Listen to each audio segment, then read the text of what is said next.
So there's been a lot of news and talk about NFTs recently, with people making, massive sales of NFTs, Kings of Leon releasing their albums as an NFT. So in this video, I'm going to talk about NFT for photographers.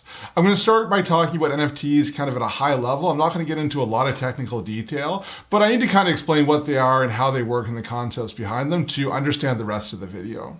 Then I'll walk through it and I'll show you some real NFTs for sale. I'll show you how I sell my photos for NFTs. Lastly, I'm going to go through and take you through and show you exactly how to sell your photos as NFTs. And at the end of the video, I've got a massive announcement that you're going to want to stick around for. So what is an NFT? Well, it's a digital token that's easily verifiable by the blockchain. But what does that really mean, right? I think the easiest way to understand the concept is to compare it to something in real life. So I'm going to go through and just talk about a couple of examples about kind of these concepts of tokens that are easily verifiable. The first example that most photographers probably know is the US Copyright Office. Okay, so any photographer can take their photos and register them with the US Copyright Office, and that gives you some sort of standing under US law.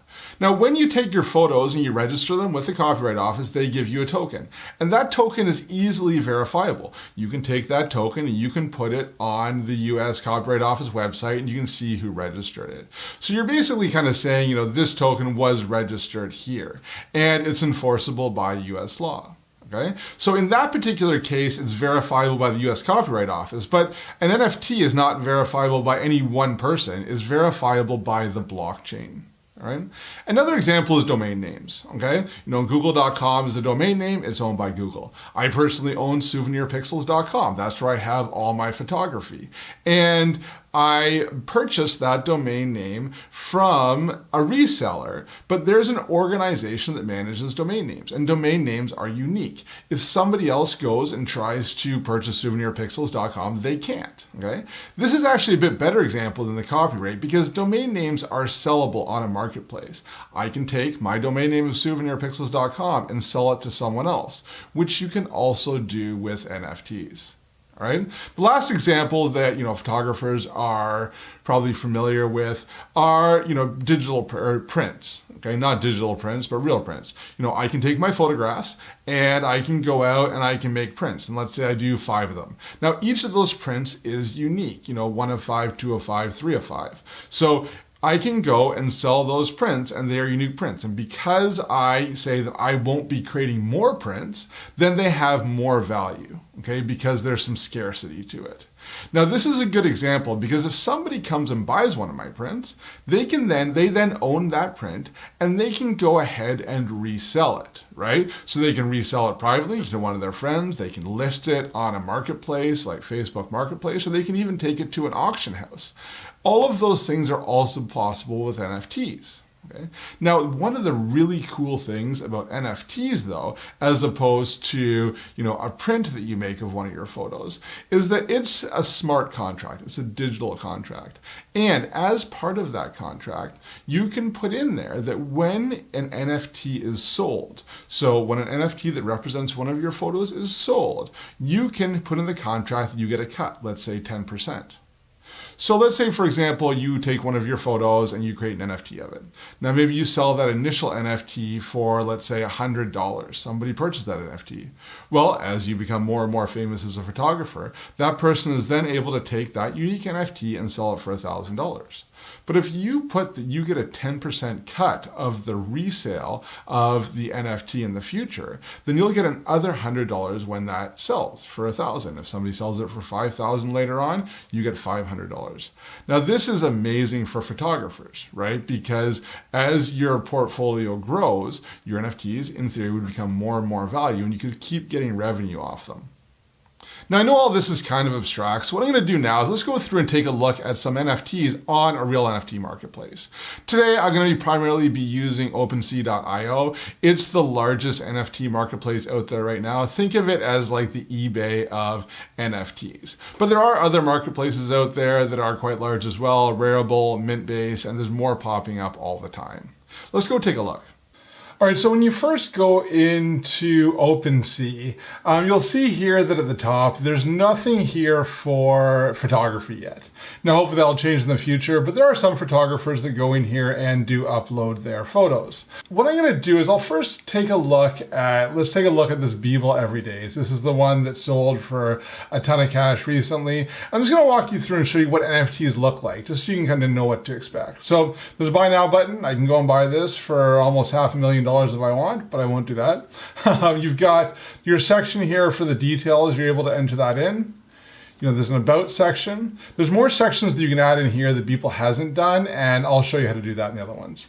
You can also see offers. So this is an example of showing information from the public blockchain. So you can see the offers here. And this is the history of it, so the trading history. So this is how it's publicly verifiable. You can go down here and see that this was created by Beeple, and you can see all the bids and how it's changed hands. That's how you know that it's unique, because basically you can go through here and say, okay, who owns this token? And all of that is tracked on the blockchain. So to start my NFT collection, I've decided to sell NFTs of my raw files. So these photos that I've created NFTs for, they're photos that I created like 7 or 8 years ago. And these photos are already all over the web. They're on, Flickr, they're on Instagram. I've uploaded them to the stock sites. In some cases, these have been viewed, millions of times, downloaded tens of thousands of times. And, they've made me thousands of dollars in stock sales. So the question is, why would anybody buy the NFT? Well, it's actually the same with like Beeple, right? He uploads his photos on Instagram and people buy those for millions of dollars. Now, personally, I'm no Beeple, right? I do not have that big of a following. So I decided to include my raw files as part of the NFT to make them more unique. Because although my photos, the JPEG versions, are all over the web, my raw files have been sitting on my computer and they've actually never left my computer before these NFTs were created. So these raw files actually are unique, right? They're not available and they contain more information than my JPEG files did. So I've got a package in there where I've got my raw files, my original TIFF files, and then I include the JPEG that's also widely available. Now, one thing to know is that I'm not saying this is the right way to create NFTs. This is the way that I've decided to do it. I don't think there really is a right way right now. This technology is so new that there's no way to know what the best way to do it. But the only thing you can do is experiment. And this is what I've decided to do for my first photos. You may decide to sell your NFTs differently, and you'll be able to do this when I go through and do the demo of how you set up NFTs later on. And I may even decide that this doesn't work and I may change the way that I sell NFTs next week, right? We're all going to need to experiment on how we sell our photos as NFTs to figure out kind of what works and what works for us in the type of photography that we do. Now, I've decided to use Opensea to sell my NFTs. There's other marketplaces out there that I've mentioned before, Rarible or Mintbase.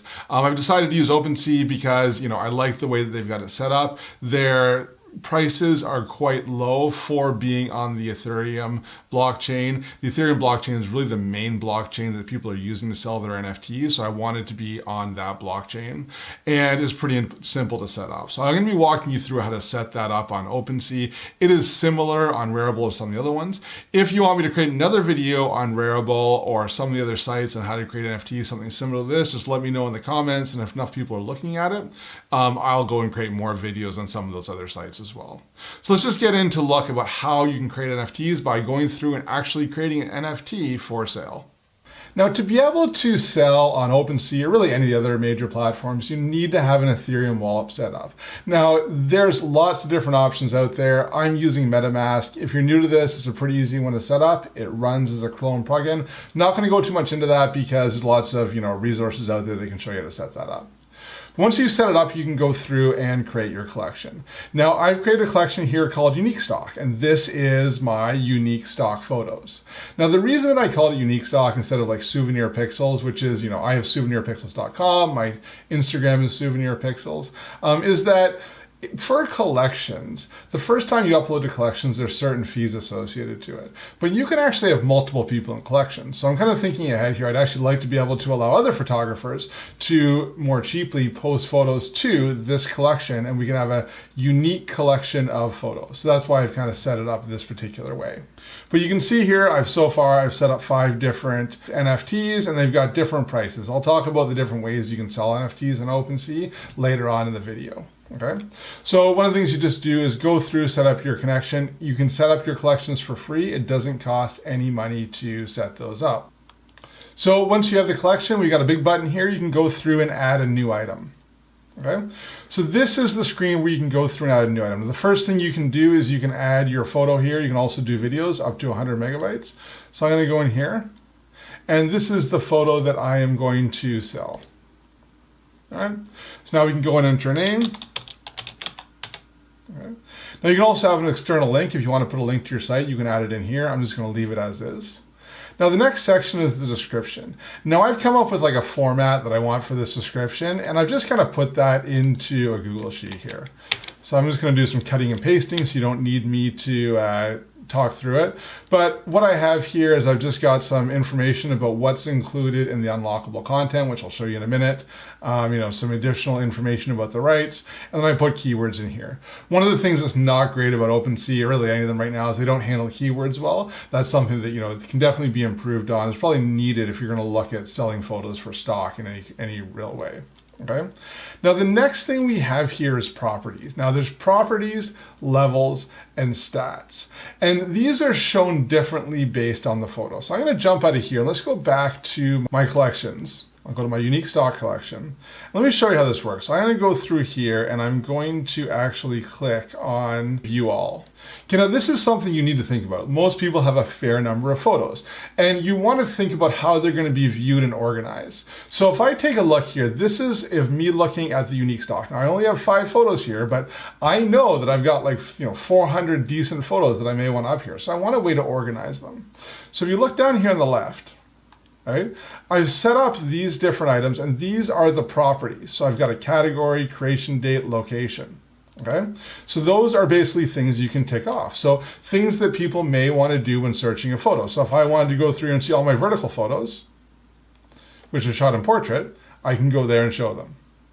I can go through and choose, all of mine are photos right now, but I plan to add in videos later on. So I could have photo or video types. I also have categories. So let's say somebody was coming through here and looking for landscapes. I can show only the landscape photos. So I specifically chose my categories in such a way that it'll make it easier for people to filter through my collection. To do that, I've gone through and I've added it to, again, just a simple spreadsheet here where I can go through and choose my categories. Okay?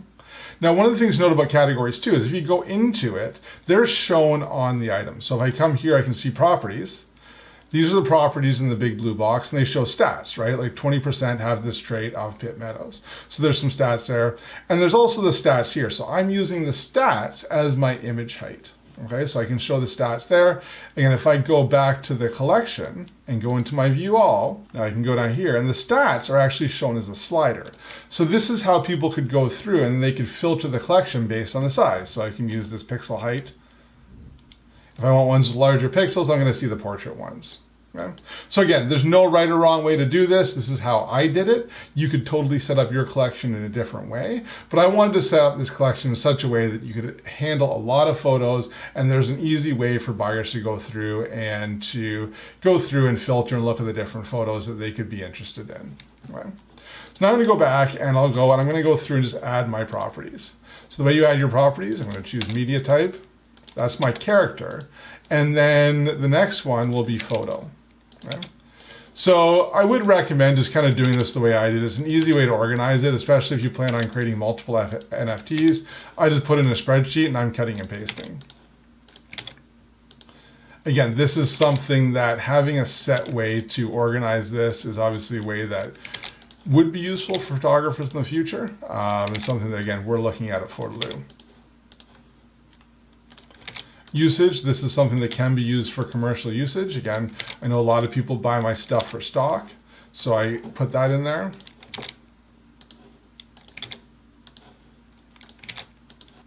All right, now I've got my properties in. Now I'm not using levels. Levels, you know, there could be used for something like, let's say like you have characters. If you go around and play on here, a lot of people have like different pictures of people. And so level, someone could be handsome or pretty or whatever. And then you show as a slider on the bar. I decided not to use those in mine though. Okay, so last I'm just gonna put the stats. Now you can have a value like 3 of 5, but for the stats, if you set it to 0, it'll just choose the max one. So that's what I wanted to do. So the pixel width is going to be my first level, which I have here. And again, I just leave that of 0. And the next one I'm going to choose is the pixel height. Now I save it. Now the next thing is the unlockable content. Okay, so I am providing people with my raw files. So if somebody purchases this, they will get access to the raw files of this photo. So I have uploaded that to a server. Now again, this is an area that will probably be improved on in the future, but right now I've just uploaded that to a specific place on the web where someone can go through and download it. Okay? And the supply currently on Opensea, you can only have a supply of 1, but that is something that will be increased in the future. And that's it. I can now go through, click create, and it will go through, and I'm going to add that NFT to the blockchain, and it will be available. So I'm going to, let's go take a look. We'll visit it, and now you can see it here. Okay. Now this isn't for sale yet. I can sell it by going and clicking on the sell button. Now, if this is the first time you're selling a photo in this collection, you're going to see your Ethereum wallet open up and it's going to ask you to pay some money to sell it. Now, the fee that you're going to need to pay to create your NFT isn't a fee to sell on Opensea. It's actually a fee to do a transaction on the Ethereum blockchain.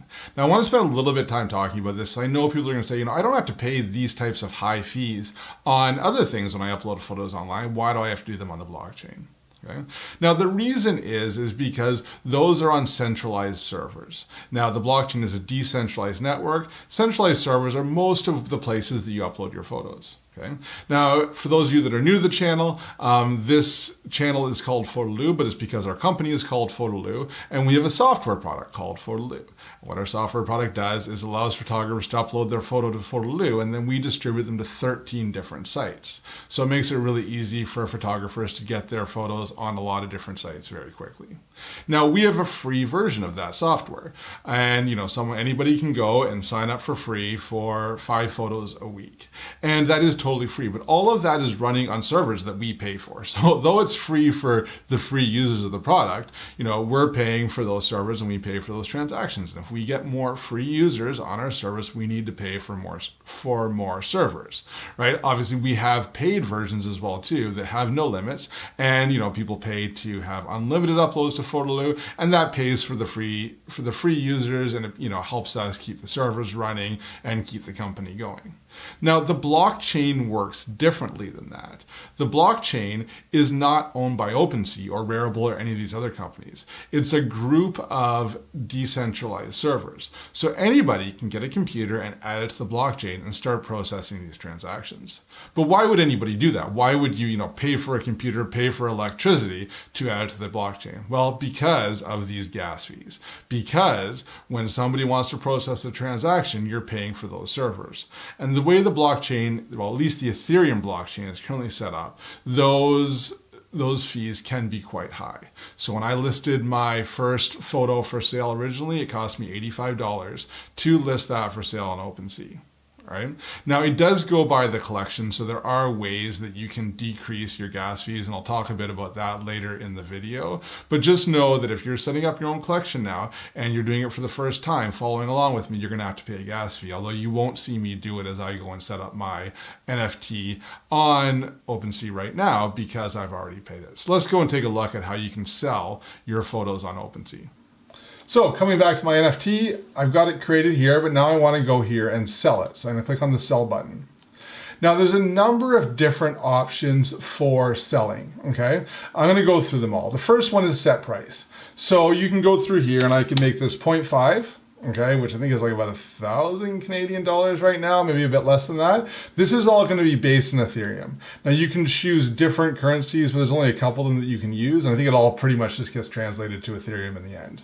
Okay, so that would be just having it as a set price, and anybody can go and buy it at that price.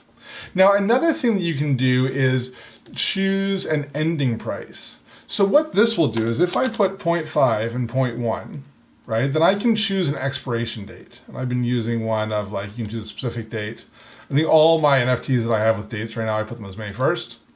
And then what will happen is today it will be on sale for 0.5, but then it will slowly go down in price up until May 1st, and the end price will be 0.1. Okay, so this is a way that you can set it high and then people can watch it, and when it gets down to a reasonable price, then they would go and buy it. So that's another way that you can go through and sell them, is based on a declining sale. All right. The next way you can do it is based on the highest bidder. All right, so you can have a minimum bid, let's say 0.5, and then have a reserve price. Okay.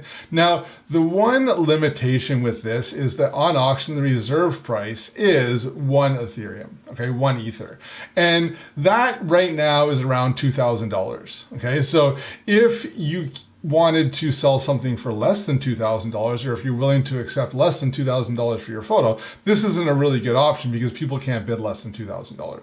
Okay. So in this particular photo, I think what I'm going to do is I'm going to have a starting price of 1 Ether, and then I'll have an ending price of 0.1, right? And I'll have an expiration date of 2 months. And that's it. I can go through here and I'm going to post my listing.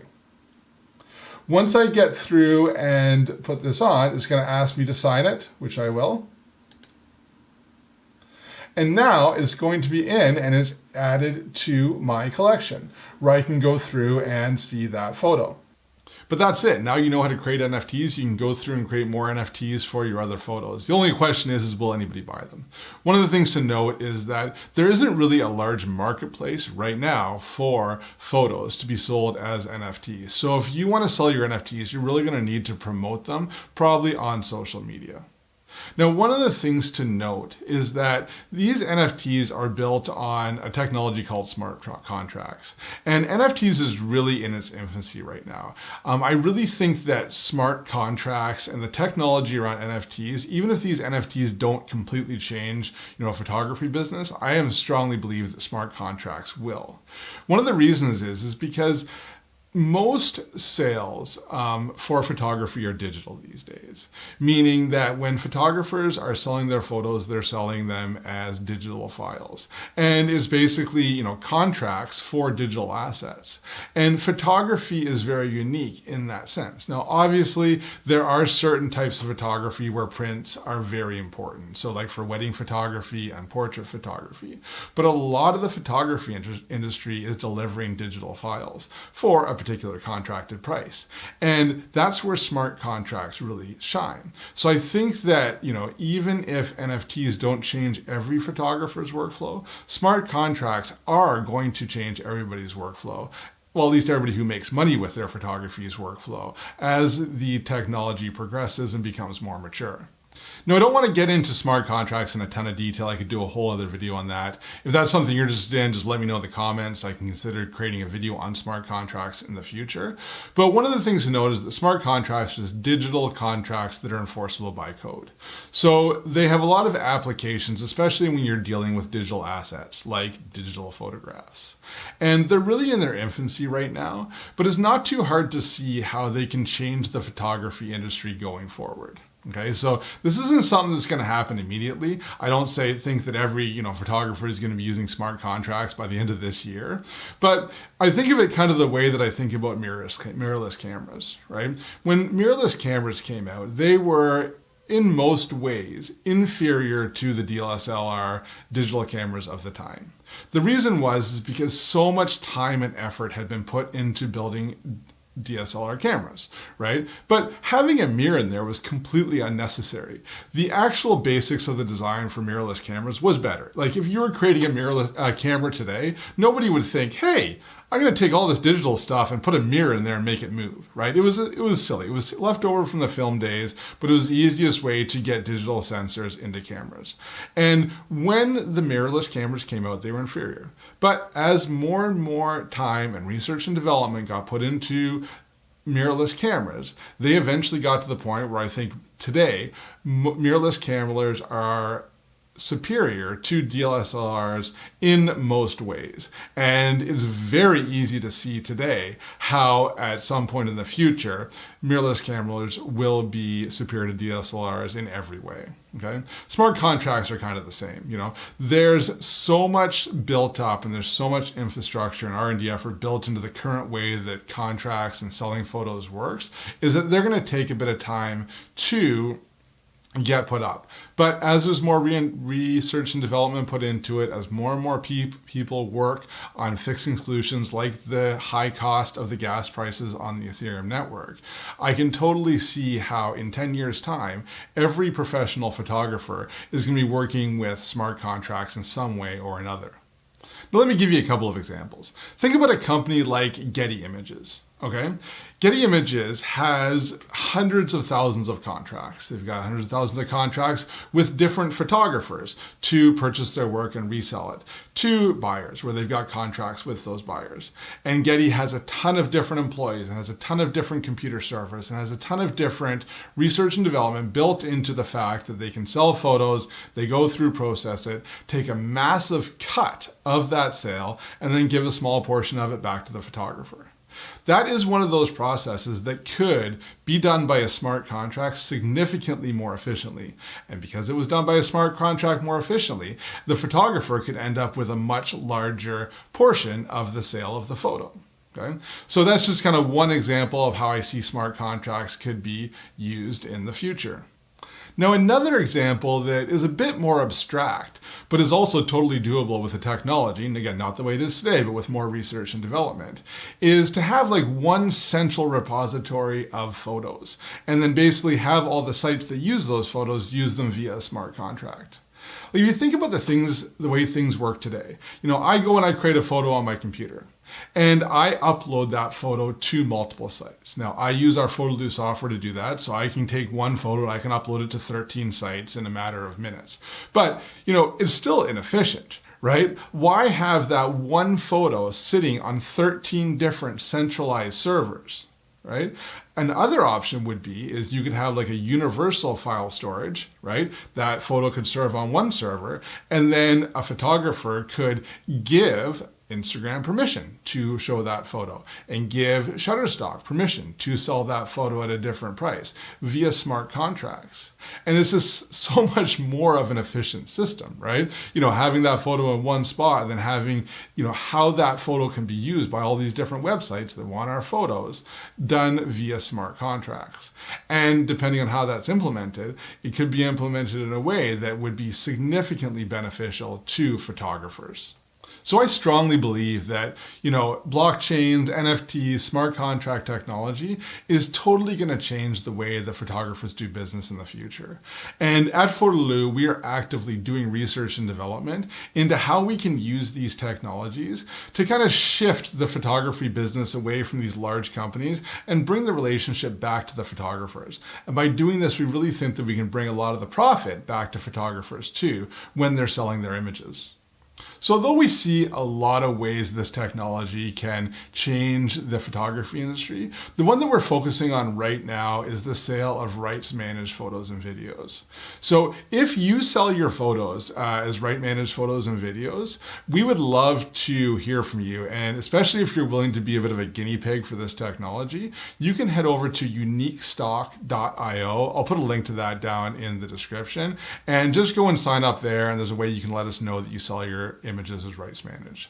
Also, if you're a purchaser of rights managed image, or if you commission photography or videography work, we've already talked to a lot of buyers. We would love to talk to more. You can also fill in on that form.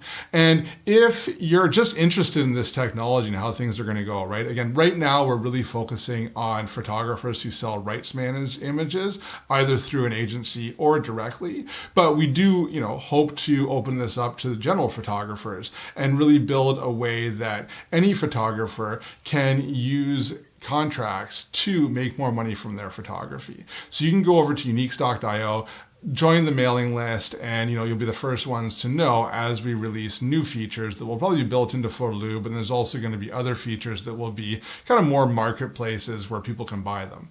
And this is going to solve a lot of the problems that we have with the technology right now, especially around the gas prices, right? And the price to be able to list things. There are solutions out there for that, and that's what we're kind of focusing on so that we can kind of move things forward for the blockchain technology in the photography community.